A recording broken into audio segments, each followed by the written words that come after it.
Dr. Aziz, selamat petang. Selamat petang, Ibu. Dr. Aziz, bisa dijelaskan kalau untuk di RSUD Pamengpek selain 13 jenazah, apakah juga ada korban luka di sana? Untuk saat ini, untuk korban yang tadi sempat terjadi, tidak ada korban jiwa tambahan, Ibu, untuk sementara waktu.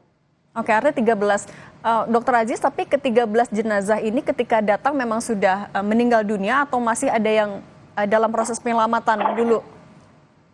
Betul, Ibu. Untuk korban-korban yang datang ke RSUD Pamengpek saat itu memang sudah dalam keadaan meninggal dunia. Kami sudah melakukan triase awal di IGD, namun saat triase sudah dinyatakan meninggal dunia, lalu kami larikan ke kamar jenazah, Ibu, untuk dilakukan identifikasi. Oke, Dr. Aziz mungkin bisa dibantu jelaskan juga kepada kami proses identifikasi yang dilakukan selanjutnya itu seperti apa tahapannya, dokter?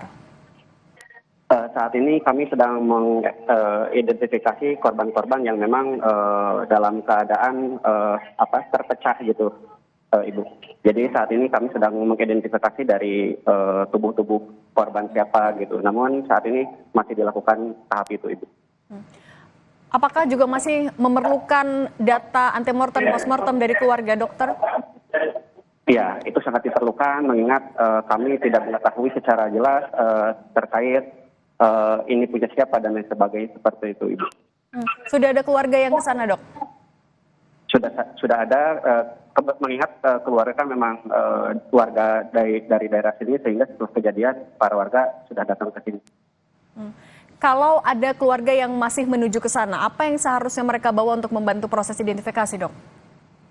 Mungkin yang pertama adalah identitas, Ibu, untuk memastikan korban, lalu juga kami dibantu oleh DPI untuk identifikasi yang lebih jelas, Ibu. Biasanya untuk proses identifikasi butuh waktu berapa lama, dok?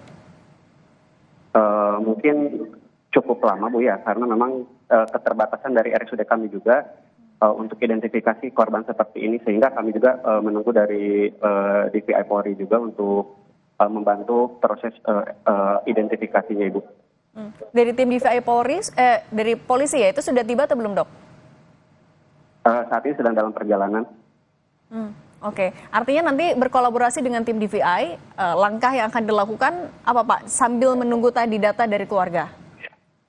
Iya, data keluarga, kami sedang mendata juga beberapa korban yang mungkin belum memberikan identitas juga ini.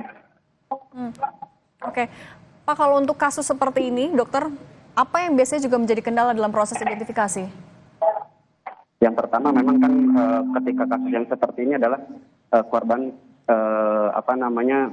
keadaan korban saat diterima itu kan kami tidak mengetahui identitas dan bagian tubuh mana saja yang hilang gitu, seperti itu, Ibu. Jadi memang cukup sulit juga. Baik, Dr. Aziz Ahmad Muslim, dokter jaga di RSUD Pamengpek, terima kasih sudah berberi di Breaking News Kompas TV. Selamat, dokter. Breaking News Kompas TV akan kembali, tapi Pak Anton Ali Abbas, pengamat militer, tetap bersama kami ya. Nanti kita sambung lagi usai jeda berikut ini.